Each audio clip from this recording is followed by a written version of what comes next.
right? You don't just, your B round isn't, guys, I invested in Tumblr in 2009 in its B round at a $14 million valuation. You know, it's a different landscape, and it takes real skill to navigate through those times, so you have to take advantage of it right now. A couple of things that I'm really paying attention to. The things that I am passionate about being underpriced, which are social networks that have true marketplace ad platforms. So let me say it carefully, because I know a lot of us play in different markets.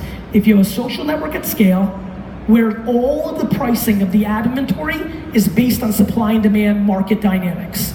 The Facebooks and the Googles and the things of that world. The thing that I want a lot of the startups and entrepreneurs to understand here is the following. The Fortune 1000, the 5,000 biggest companies in the world are grossly underspending on these platforms.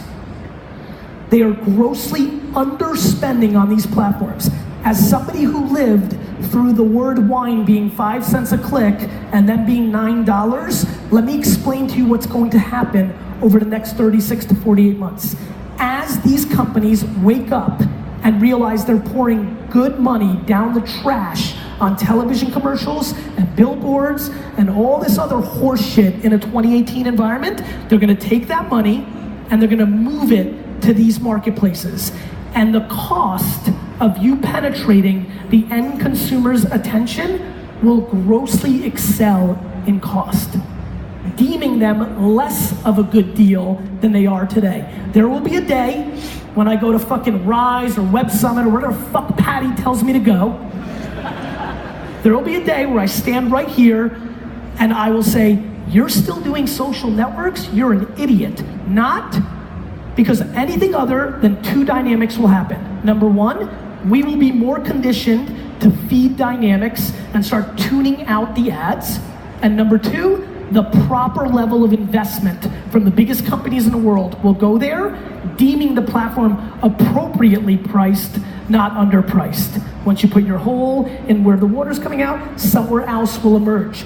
For me, as a Russian immigrant who had a family business, we didn't have a lot of money. I had $13,000 in advertising budget for the entire year. Every penny mattered, and that's why I found myself to email and Google AdWords. If I had millions of dollars, I would have bought the Wall Street Journal and television commercials and all that other horseshit.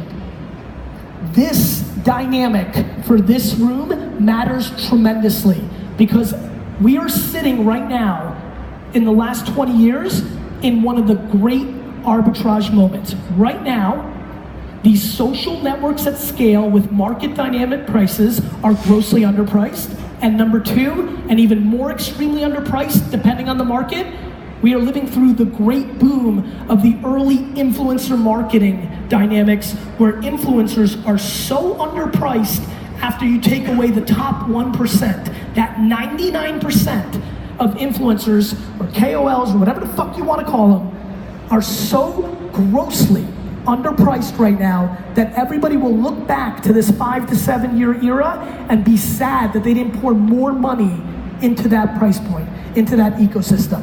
And so for me, as I sit here today, I get excited because I know the people that act on these arbitrages are going to disproportionately win. One thing that is never talked about and will be in the history books is how much Amazon used Google AdWords to build their business. One thing that is